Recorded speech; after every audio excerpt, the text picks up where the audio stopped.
Oi, meus amores, tudo bem? Tô aqui pra gente gravar a nossa videoaula, mas antes eu vou falar algumas coisinhas aí, porque vocês sabem que podem acontecer. Uma delas, pode aparecer gatos por aqui. Alguém pode abrir a porta, como já aconteceu, e falar: oi, mas eu acho que não vai acontecer isso, porque minha mãe só chega às 6 horas. E eu estou um pouco cansadinha, não sei se vocês vão perceber, então talvez eu fique meio desanimada, porque hoje é dia 8. E essa PC vai ser entregue pra vocês só no dia 16. Só que a gente tem que gravar até hoje e entregar o prazo máximo. Então eu tô correndo, deixei vocês pro final. Então eu tô mais cansada na videoaula de vocês, ok?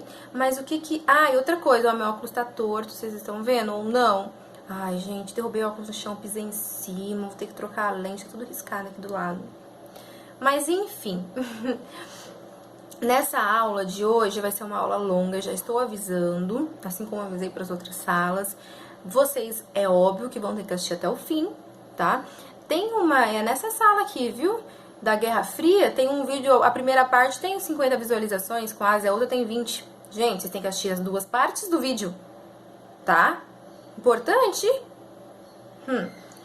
É como se a gente estivesse em sala de aula. Não sei que mesmo que vocês faltaram no dia, depois vocês vão ter que ir atrás, né? Mas enfim, vai ser um vídeo longo porque eu vou trazer duas revoluções que eu só comentei por cima e fiz questões sobre elas nas APCs passadas, que foi Revolução Cubana e Revolução Chinesa. Eu vou entrar um pouco a fundo nelas para falar, porque são revoluções que vão incentivar o mundo pós-Guerra Fria, que é quando acaba a Guerra Fria, e vamos falar sobre o mundo pós-Guerra Fria. Dessa questão que vocês vão ver bastante, vocês vão ver também em geografia esse ano, então é bom porque vocês, tipo assim, juntam as duas matérias, a questão de globalização, a questão de neoliberalismo. Então é isso que a gente vai ver hoje. As revoluções durante a Guerra Fria e o mundo pós-Guerra Fria. Eu dividi em tudo isso, tá bom? Então vamos lá aos poucos. Quero que vocês peguem o livro didático, porque nós iremos acompanhando. Eu vou falando as páginas e nós vamos acompanhando, tá bom? Às vezes eu vou lá olhar aqui porque eu não lembro o nome. Ai, gente, ainda mais nome chinês. Eu já esqueci já o nome aqui porque é difícil. E eu também vou olhando às vezes algumas datas, porque senão é muita coisa na minha cabeça, tá bom? Vou mandar depois pra vocês um slide que eu montei sobre globalização. E a questão depois, mais pra frente, de um tema, só um tema, que é muito interessante, só que é um tema muito complexo, e se eu fosse falar, eu acho que daria, tipo assim, uma aula só sobre esse tema, que eu vou falar depois qual que é. A gente vai ver uns vídeos complementares, que eu vou mandar, mas é vídeo assim, tipo, um tem 1 minuto, o outro tem 3, o outro tem 6, bom? Mas então vamos lá, abra o livro de vocês na página 136, a gente vai voltar um pouquinho. Detalhe, só pra relembrar vocês, eu tô fazendo essa loucura com o livro de vai e volta, vocês perceberam que a gente tá pulando alguns capítulos, tá? Por quê? Eu acho o conteúdo do 9º ano muito complexo, o do 8º, do 7º dá pra seguir certinho, do 6º babinha, mas o do 9º é muito complexo, é muita informação, é muito assim... Ai, é difícil, gente, é difícil sim. Então, eu sempre fiz assim, sempre deu certo com meus alunos, eu já comentei com vocês. Que primeiro a gente vai ver a história, assim, do mundo, pra depois a gente vir e ver terceiro e quarto bimestre somente Brasil, só Brasil. Porque daí a gente vai pegar ali desde a República e vai esmiuçar aí praticamente 120 anos de história do Brasil. Então, ó, porque o livro didático, o que é que a gente faz assim, ó? Primeira Guerra, aí vai República, aí Segunda Guerra... Eu não gosto muito disso, porque, querendo ou não, quando a gente estiver vendo a história do Brasil, vocês vão lembrar. Ah, quando a gente ver a Vargas e ver a questão da Revolução, da tentada... Meu Deus. Tentar derrubar Vargas do poder, do comunismo... vocês vão ver que vai mandar Olga pra Hitler, vocês vão falar, nossa, Segunda Guerra Mundial, vocês vão conseguir linkar isso, tá bom? Mas, por enquanto, eu vou finalizar aqui com pós-Guerra Fria, a gente vai fazer uns exercícios este bimestre, né? Pra depois a gente finalizar nos outros bimestres só com o Brasil, tá ok? Então vamos lá. Revolução Chinesa, o que que é isso? Tô falando muito de revolução, o 8º ano é pura revolução. Revolução aqui, revolução ali, revolução acolá.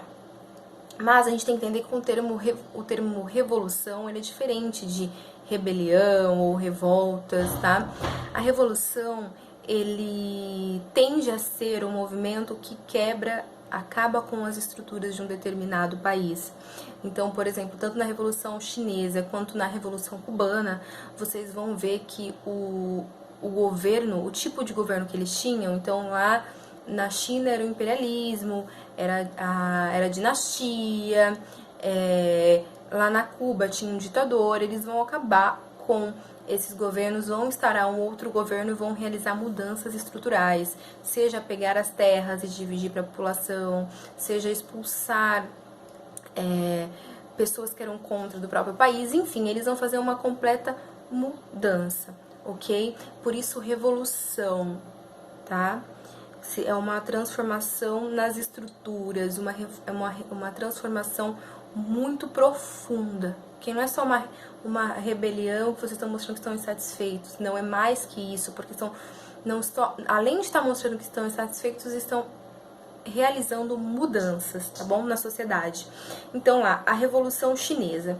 A gente tem que entender, vocês viram ano passado, ou deveriam ter visto como professor, provavelmente viram, mas esqueceram, mas enfim, não vou ficar entrando muito nesse assunto. Vocês viram o imperialismo. Esse ano eu só busquei um pouquinho do imperialismo pra gente poder entrar em Primeira Guerra Mundial, mas vocês deveriam ter visto parte por parte, até das guerras que teve do imperialismo, tá? A China, ela passou, ela foi uma nação, um país que inicialmente pelo imperialismo foi muito explorada. De um lado, ela estava sendo explorada pelos britânicos, pelos ingleses, tá?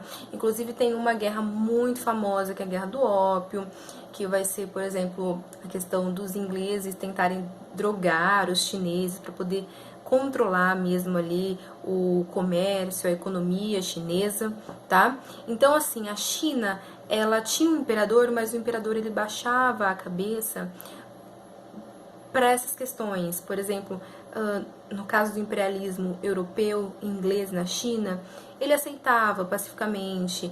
A gente está falando de governos que eles vão cair por terra. Muitos caíram na Europa, como a gente tá, quando vocês viram no 8º ano, na questão da Revolução Francesa, né, que depois houve o fim consecutivamente do absolutismo, ou seja, dos reis, das monarquias. Então, muitos países vão começar a instaurar repúblicas, certo? Baseadas nos ideais iluministas, liberdade de expressão, enfim, essas mudanças. E a China está passando ali no século XIX, né, por uma dinastia. Deixa eu só confirmar se século XIX é isso mesmo. Então, está passando por essas questões de exploração e ainda tem um governo que, podemos dizer assim, atrasado, se a gente comparar ali o mundo, tá bom? Então, de um lado está sendo explorado pelos ingleses, de um outro, também pelo imperialismo japonês, ok? Então, a gente fala do Japão invadindo a China. Por mais que o Japão seja menor que a China, porque a China é enorme territorialmente, o Japão vai invadir a China. Vai ficar por muitos anos essa guerra, ok? Então, o imperialismo japonês, de conquistar outros territórios, de influenciar ali na economia chinesa, tá? Principalmente territórios. Mas se ele conseguisse, porque, né, a gente vai ver mais à frente que, por mais que tenha durado essa guerra, não deu certo. Os japoneses, eles não conseguiram, eles foram expulsos da China. Então a população ela é afetada. A gente está falando de governos que são fracos, que não estão atendendo a demanda da população. A população está sendo explorada, porque vocês sabem, né? Eu já falei, já que quem paga o pato somos nós, pobres, tá? Então, assim, a população chinesa está passando por essas dificuldades e ela vai começar a surgir um novo partido, chamado de Partido Nacionalista, tá? O nome em japonês é Kuomintang. Tá vendo? Vocês estão vendo aí, ó, o Partido Nacional do Povo Kuomintang, liderado por Sun Yat-sen. Esse partido, ele vai ser contra o Império, a dinastia da China. Só que nós vamos ver que ele não tem um ideal ainda socialista. Ele só queria acabar com a dinastia, certo? Porém, vai ser um partido que por trás dele não vai ter tanta população simples, vai ser donos de terras, principalmente donos de terras que vai estar por trás desse líder, desse partido, ok? E esse partido ele vai conseguir chegar ao poder em 1911, né? Conseguiu por fim a monarquia através de uma revolta, e aí quem assume o poder é o Partido Nacionalista, Partido Nacional, né? Vai surgir um outro partido também, que é o chamado do PCC, Partido Comunista Chinês, tá bom? A gente tem que entender que basicamente agora vai ser... Então, antes era uma disputa contra a dinastia, o fim do reinado do imperador. Agora vai ser uma disputa entre partidos que têm opiniões contrárias, tá? Vai surgir então o Partido Comunista liderado por Mao Tse-tung, ok? Não tem nenhuma foto dele aqui, eu pensei que fosse a foto dele essa. Mao Tse-tung, e ele vai ser criador do Partido Comunista, e ele era um fã de Stalin. Ele tinha a intenção mesmo de instaurar ali o socialismo e mais pra frente o comunismo na China, ok? O que vai acontecer? Calma aí, gente. Já falei disso. Beleza. O governo do Partido Nacionalista, ele vai ser um governo muito violento, muito repressivo, inclusive aos próprios comunistas, ok? Então eles tiraram ali o imperador do governo, uma dinastia, mas eles estão reagindo de uma forma violenta contra a população. E aí, o que vai acontecer? A China vai ser invadida pelo Japão. E a partir desse momento, o Partido Nacional ele não vai conseguir defender a China sozinho. Então, eles vão ter que se juntar. Esses dois partidos eles vão ter que se juntar. O Partido Nacional e o Partido Comunista em, assim, algo em comum, que é a proteção da China. Eles vão conseguir expulsar os japoneses, aqui não falo o ano, mas eles vão conseguir expulsar os japoneses da China, ok? E depois dessa expulsão, o Partido Comunista ele vai começar a ganhar uma grande força. E aí na página 137, vocês vão ver que vai acontecer a Longa Marcha. Então, olha lá, as forças chinesas estavam divididas em dois grupos, dois blocos, que eram um comunista e o outro nacionalista. Em 1934, Chiang Kai-shek organizou uma grande campanha militar para eliminar o exército popular. Esse exército popular é o exército feito por comunistas, pessoas que eram a favor do Partido Comunista, ok? Com o avanço dos nacionalistas, cerca de 100 mil combatentes comunistas eles vão fugir, ok? Vão fugir. A China é um território muito grande, muitos vão morrer no caminho, que nem tá falando ali, por isso longa marcha, tá? Olha lá, eles vão andar 10 mil quilômetros a pé. A fuga conhecida como Longa Marcha terminou em 1935, então eles ficaram praticamente um ano fugindo do ataque aí do Partido Nacionalista, ok? E de 100 mil, somente 9 mil sobreviventes, ok? Só que o que vai acontecer? O Partido Nacionalista ele vai ter se enfraquecido, porque ele vai ficar atrás dos comunistas nessa longa marcha, e também porque o Japão vai voltar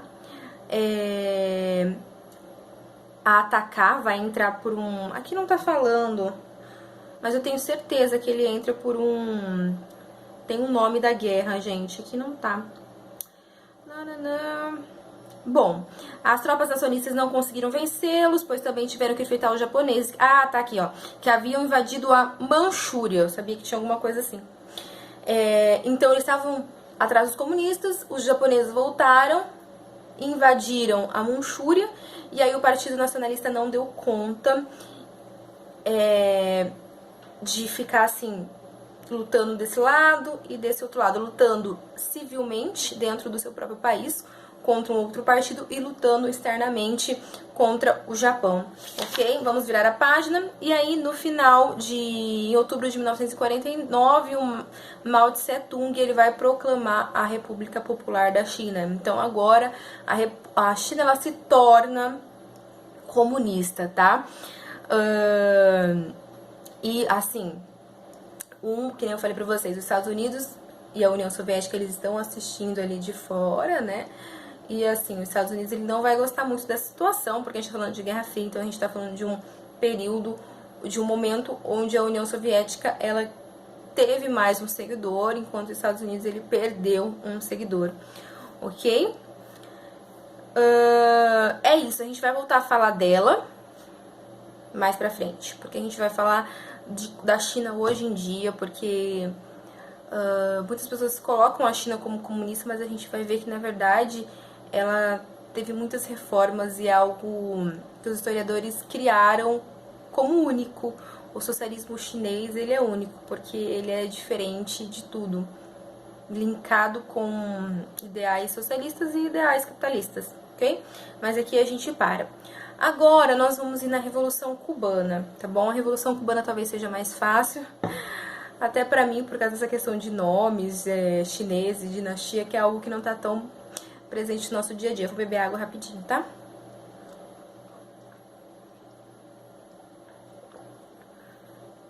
Ai, gente, vamos lá.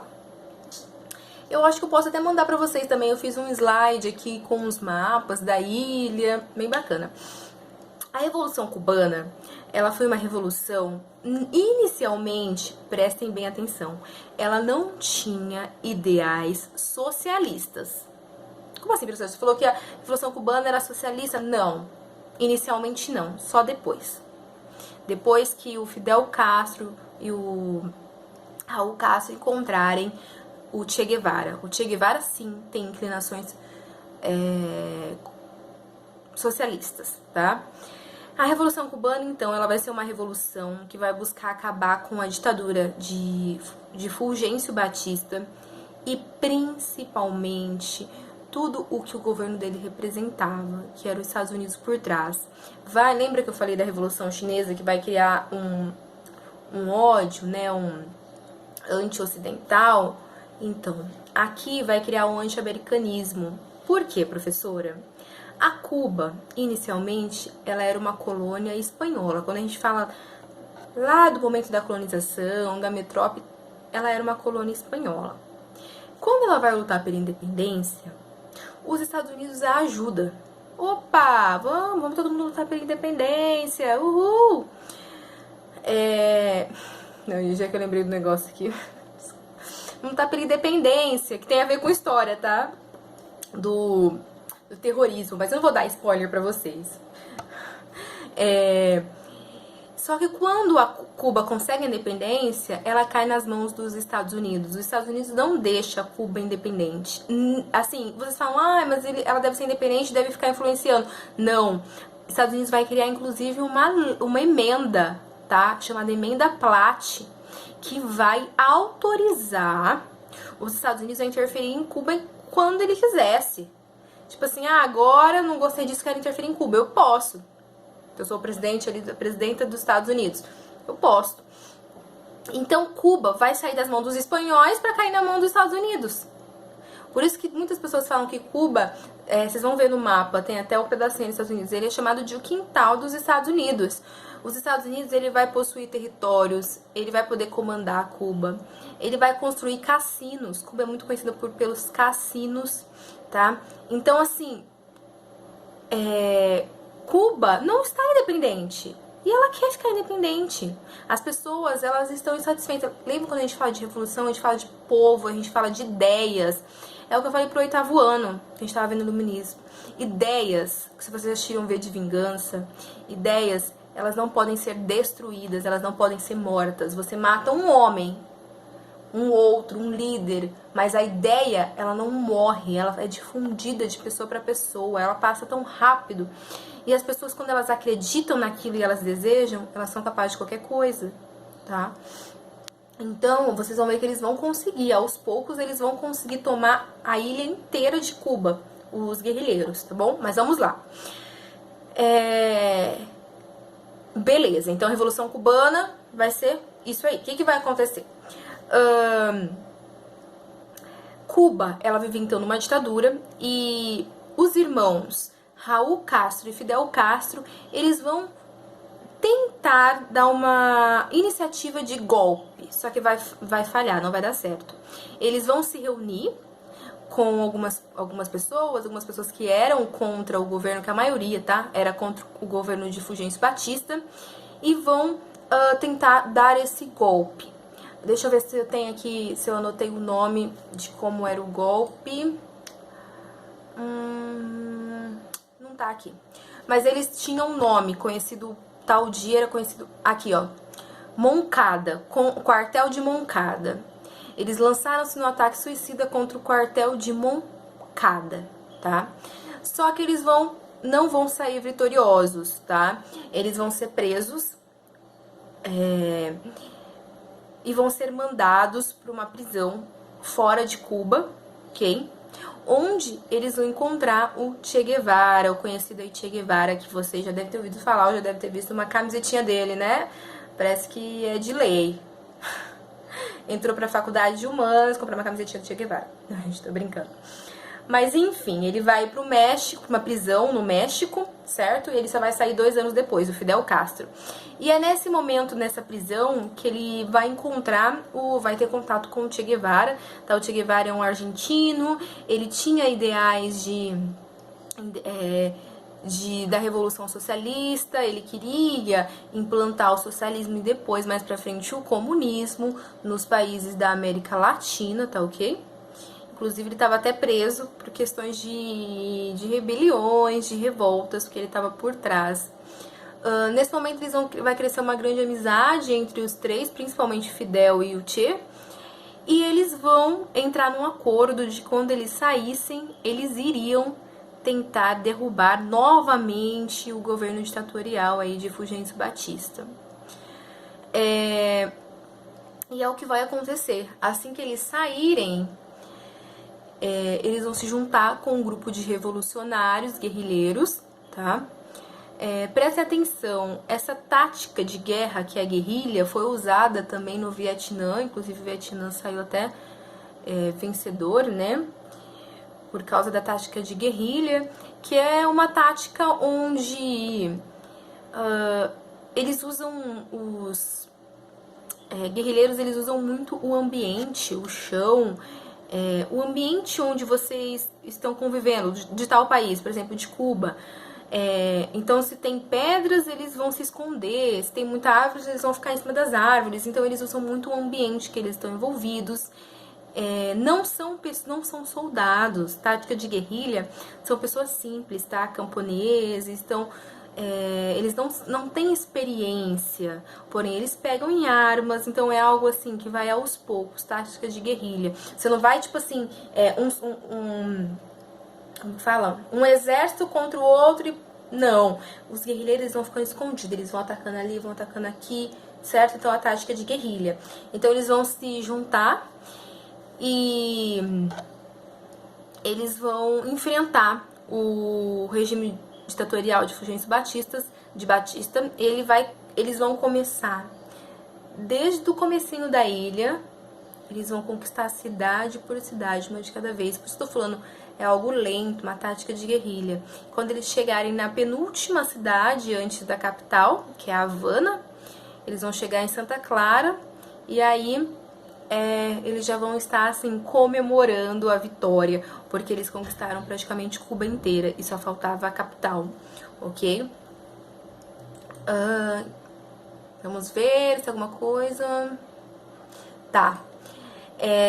Então, a partir desse momento, eles chegam depois em Havana, tá? O Fulgêncio Batista, ele foge, ele deixa o governo, e aí os revolucionários, eles pegam pra si o governo com o Fidel Castro no comando. Agora vamos para as mudanças que vai acontecer. Gente, eu não falei agora que eu tô parando para pensar, porque no texto não tinha, mas eu já vou linkando com a Revolução Chinesa, tá? Tanto a Revolução Cubana quanto a Revolução Chinesa, eles vão expropriar bens, eles vão pegar terras que eram, por exemplo, lá na China, da dinastia, do império, e vão dividir entre as pessoas. Aqui, no caso da Revolução Cubana, eles vão pegar terras que eram americanas, que eram dos Estados Unidos, eu não gosto de falar americanas, que eram estadunidenses, e vão dividir entre a população. E aí é que tá. Aqui chega um negócio bem complexo sobre a Revolução Cubana. A Revolução Cubana, a chinesa, os Estados Unidos ficou triste. Poxa, socialista. A Revolução Cubana vai ser tipo assim, um tiro do pé. Vai ser tipo, foda. Ele vai ficar, antes ele tava triste, agora ele vai ficar com raiva. Os Estados Unidos ele não vai aceitar que Cuba tenha se tornado socialista. Ainda mais uma ilha onde ele estava completamente no controle, ele estava por trás ali, entendeu? Então os Estados Unidos ele vai ficar com tanta raiva que ele vai tomar algumas medidas que vão prejudicar Cuba praticamente até alguns anos, até hoje. Cuba é prejudicada por causa desses embargos. Para vocês terem noção, esses embargos eles acabaram com o presidente Barack Obama, certo? Mas assim, é algo que prejudicou Cuba até hoje. Prejudicou assim, Cuba, se vocês forem pesquisar, tem os melhores médicos, a educação é uma das melhores, tá? E é tudo pública, certo? Eles foram se abrindo um pouco ao capitalismo, só que eles têm uma pegada ainda dessa questão social, essa questão coletiva. Só que a questão de tecnologia, se vocês virem fotos, a ilha, ela tem muitos carros antigos que a gente não vê mais, entendeu? Por exemplo, um Fusca, eu não conheço muito de carro, mas tem carros antigos, as casas são mais antigas, só que assim, foi o que eu falei, focaram em questões sociais, educação, saúde, e na tecnologia ficou de fora. Por que não quis, professora? Não, porque a gente vai falar daqui dos embargos que os Estados Unidos fez a Cuba. Então, o primeiro, em 1961, os Estados Unidos rompem relações diplomáticas com Cuba. Esse foi o primeiro. Então, os Estados Unidos não vai vender e nem comprar produtos de Cuba. Em 1962, Cuba é expulsa da Organização dos Estados Americanos. Então, ela não faz parte mais dos estados do continente americano. Os Estados Unidos expulsa dessa organização. Em 1965, olha lá, para vocês terem noção, o partido vai ser fundado só em 65. Fidel Castro funda o Partido Comunista. Isolada, Cuba passa a receber ajuda financeira da União Soviética, certo? Só que depois, quando a União Soviética ela chega ao fim, não consegue mais ajudar ali Cuba. E detalhe, o embargo econômico é entre Estados Unidos e Cuba? Não, porque todos os outros países que se colocassem contra os Estados Unidos vão vender para Cuba, tipo o Brasil, nessa época aí. Ah, vou vender para Cuba. Os Estados Unidos ia fazer assim, ó. O que você disse? Você vai vender para Cuba? Tem certeza? Você não falou outro país, tá? Aí então não vendia. Ah, não, acho que eu errei aqui, tá? Então não vendia, ok? Então assim, Cuba ela praticamente ficou isolada do continente americano, não conseguia comercializar, não conseguia comprar nada. E por esse momento ela ficou isolada, então ela só poderia produzir o que ela tinha, o que tinha ali. E alguma ajuda da União Soviética. Então vocês conseguem entender que ela não conseguiu evoluir tecnologicamente? Então essas mudanças que a gente vê, né, de grandes carros, indústrias, lojas, não tem, certo? Então focou-se em outras questões. Tem que falar um pouquinho sobre a crise dos mísseis, que ela ocorreu durante a Guerra Fria. Foi uma crise muito famosa e aconteceu em Cuba, e foi um momento onde realmente as pessoas tiveram medo de uma guerra nuclear, que foi quando os Estados Unidos ficaram sabendo que a União Soviética estava instalando uma base militar de mísseis em Cuba. A partir desse momento, entre um atrito muito grande entre as duas potências, ok? Porque imagine, se Cuba é considerada quintal dos Estados Unidos, está instalando mísseis ali, né? Ferrou, e aí? Aí que vai ficar assim, disputa de conversa de cá, conversa de lá, tiros, mísseis daqui, nananã. Aí